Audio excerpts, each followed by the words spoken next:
35 वर्षमा नभएको चिज 35 मिनटमै नखोजौँ, त्यसलाई अलिअलि केही समय लाग्छ। र लिपुलेक लिम्पियाधुराको बारेमा उहाँले सोध्नुभयो, अघि पनि भनिसके, यो चाहिँ डिप्लोमेटिक रूपमा टेबल टक। तपाईँहरूलाई एउटा कुरा अचम्म लाग्छ होला, मैले पनि अस्ति प्रधानमन्त्री भएपछि नै थाहा पाएँ, भारतले नेपालको जग्गा मात्रै होइन, नेपालले पनि भारतको जग्गा धेरै ठाउँमा मिचेको रहेछ।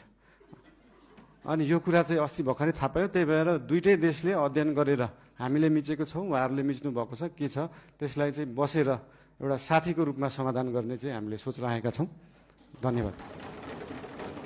सहकारीको विषयमा पनि सोध्नु भएको थियो। सहकारीको विषयमा पनि अहिले एउटा कोष खडा गरेको छ र बाहिर न्युजमा आए जस्तो नेपाल सरकारको पैसा गएको मात्रै जस्तो देखिन्छ। हामीले सहकारीबाट उठाएको पनि पैसा छ। अस्ति लास्ट विकको रिपोर्ट हेर्दाखेरि 3 करोड जस्तो सहकारीबाट उठाइएको थियो, 50-60 लाख जस्तो दिएको थियो। यसको मतलब सरकारको पैसा गइरहेको होइन, हामीले सहकारीहरूबाट उठाएरै उहाँहरू पीडितहरूलाई पैसा बाँड्ने हो। त्यसमा कुनै पनि कन्फ्युजन नराख्न अनुरोध गर्न चाहन्छु। धन्यवाद।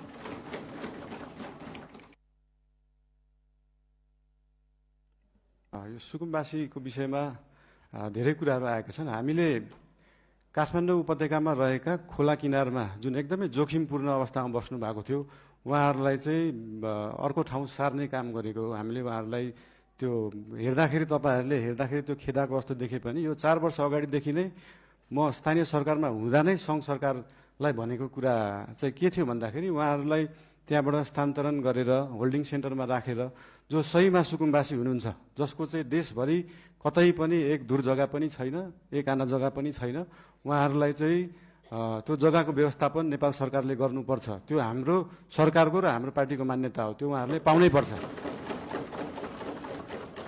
तर काठमाडौँ उपत्यकामा बसेकालाई किन एकदम प्रायोरिटी दिएर हटाइयो भन्दाखेरि, विगतका धेरै वर्षहरूमा बाढी आउँदाखेरि उहाँहरूको घर डुबानमा पर्ने र उहाँहरूको स्वास्थ्य अवस्था पनि एकदमै नाजुक थियो। उहाँहरूको सेनिटरी अवस्था, उहाँहरूको त्यो वासरुम टोइलेटको व्यवस्था, त्यसको निकासा सिधै खोलामा थियो र उहाँहरूबाटै निस्केको त्यो फोहोरको दुर्गन्धले फेरि उहाँहरू नै बिरामी परिराख्नु भएको थियो। त्यसले गर्दाखेरि उहाँहरू बिरामी पनि परिराख्नु भएको थियो, खोला फोहोर पनि भइरहेको थियो र त्योभन्दा सबैभन्दा ठुलो कुरा चाहिँ उहाँहरूको ज्यान जोखिममा थियो। उहाँहरूको ज्यान जोखिमबाट जोगाउने काम गरेको हो नेपाल सरकारले। र जहाँसम्म उहाँहरूलाई जग्गा व्यवस्थापन गर्ने कुरा छ, त्यसको निम्ति भूमि सम्बन्धी हाम्रो समिति पनि बनिसकेको छ। हाम्रो मन्त्रालयले काम गरिरहेको छ, 2-3टा मन्त्रालयले यो विषयमा काम गरिरहेको छ। अस्ति अर्थमन्त्रीज्यूले पनि यही आर्थिक वर्षभित्र हामी यो गर्छौँ भन्नुभएको छ। यसको लागि जति समय लाग्छ त्यति समय लाग्छ, हतार गरेर हुँदैन। यो चिजलाई चाहिँ जति समय लाग्छ